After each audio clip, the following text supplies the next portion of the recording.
শুনেন দর্শক বৃন্দ, আপনারা দেশের মানুষ অনেক জায়গায় দেখেছেন যে মায়ের খায়ার কয় দিদি পারলে একটা, মায়ের খায়ার কয় দিদি পারলে একটা, মায়ের খায়ার কয় দিদি পারলে একটা, খাইতে খাইতে দেখা গেছে হুইয়ে গেছে মায়ের খেয়া, তারপরে কয় একটা দিদি পারলে একটা মায়ের, এরকম খাইতে খাইতে মায়ের খায়ার হইয়া পড়ে।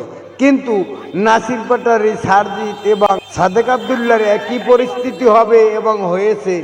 মায়ের খায় আর কয় তোমাকে লাগে লাগবো, তোমাকে লাগে এই আছে, যুদ্ধ আছে, তোমাদের লাগে মাঠে নামবো, এই করবো এই করবো, বাল ছেড়বে। আরে কবের গো হরু হেরো আবার তিনালের গরু। জিদের বাচ্চারা বাইশরা দেশের 12টা বাজাইতেছে। জনগণ এখন নাই নেই পদের, জনগণ এখন দেউলিয়া হয়ে যাওয়ার পালা। দেশের মাল জিনিসের সব জিনিসের দাম বেড়ে গেছে। খানকির পোলার খালি আইন প্রশাসনের একটু ক্ষমতা পাইয়া বড় বড় চাপা ছাড়ে মাইন্দের বাচ্চা।